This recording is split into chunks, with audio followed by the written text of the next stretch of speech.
call Richard Hoggart.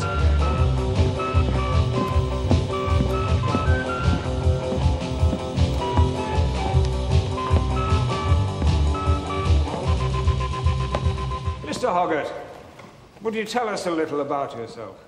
I was born into the working class in Leeds. I went to the local elementary school and won a scholarship to grammar school, and then went on to university where I took an English degree. A background rather like Lawrence's own, then. Lawrence didn't go to university. He went to a teacher's training college, and perhaps there's something particular about a Nottinghamshire mining village upbringing. We're not all the same as working class lads, you know. No, indeed. And you're now a senior lecturer in English at Leicester University. And you lecture on Lawrence to the young people under your care. Yes, I do. This book, Lady Chatterley's Lover, has been described in court as little more than vicious indulgence in sex and sensuality.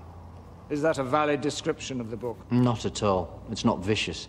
It is highly virtuous and, if anything, puritanical.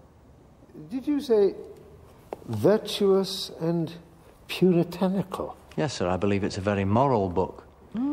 In fact, you could say that the physical, sexual side is not that important to Lawrence. I know that sounds paradoxical. What Lawrence is interested in is a relationship which is, in the deeper sense, spiritual. It's a kind of sacrament for him. So what exactly do you mean by saying this is a moral book? I mean that the overwhelming impression I get, as a careful reader, is of the enormous reverence which must be paid by one human being to another in a physical relationship. These relationships are not matters in which we use each other like animals. This spirit seems to me to pervade the book throughout, so I would call the book highly moral, not at all degrading of sex. And the four-letter words have been referred to. What is your view on them? They are part of the normal discourse of many people, and not only working-class people. They're used very freely indeed in everyday life. 50 yards from the court this morning, I heard a man say fuck 3 times as he passed me. He was speaking to himself. He said, fuck it, fuck it, fuck it, as he went past. If you worked on a building site, as I have, you will hear it over and over again. The word is used in contempt, of course, as a term of abuse. Lawrence wanted to re-establish its proper use. Which is? As the word for the sexual act. We have no word in English for it. That is neither a long abstraction or an evasive euphemism, and we're constantly running away from it or dissolving into dots in a passage like this. Lawrence wanted us to say, this is what one does. In a simple, ordinary way, one fucks. With no sniggering or dirt, one fucks.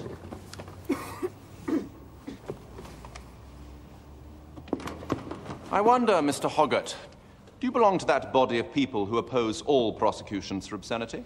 Not at all, but I do resent the fact that ordinary men and women should be prevented from reading a serious book by a great writer who has something of importance to say. I see.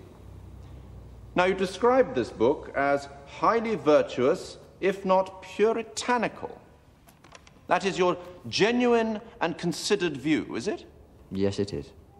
Well, perhaps I've spent my whole life under a misapprehension of the meaning of the word puritanical. Can you enlighten me? Yes. Many people live their lives under the same misapprehension. This is the way that language decays. In England today, the word has been extended to mean someone who's against anything pleasurable, particularly sex. Its true meaning is somebody who belongs to the tradition of British Puritanism, and the defining feature of that is an intense sense of responsibility for one's conscience. In this sense, the book is puritanical. I'm obliged to you for that lecture. In fact, one could say... Mr. Hoggart, I don't want to stop you if you have something further to say, but the question I want to ask you is quite a simple one to answer without another lecture. We are not at Leicester University at the moment. Now, I want to see more precisely what you describe as puritanical. Would you look at page 222 of the book? Lady Chatterley is drying her hair in front of the fire after one of their bouts, when he took her, and I quote, like an animal. He stroked her tail with his hand, long and subtly taking in the curves and the globefulness. Thou's got such a nice tail on thee. It's the nicest woman's arse as is. And every bit of it is woman sure as nuts. Thou'rt not one of them button-arsed lasses as should be lads, arter. Thou's got a real soft, sloping bottom on thee as a man loves in his guts. Is that a passage you would describe as puritanical? Yes, puritanical and poignant and tender.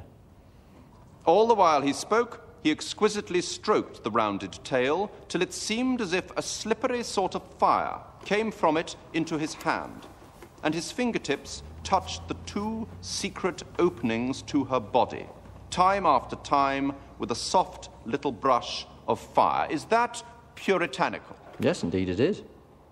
I see. And if thou shits, and if thou pisses, I'm glad I don't want a woman as couldna shit nor piss. Is that puritanical? Yes, it is.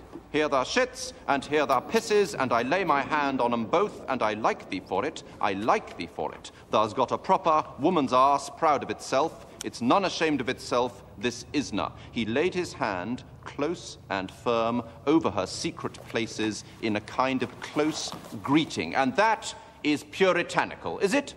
In my view, it is puritanical, and poignant, and tender.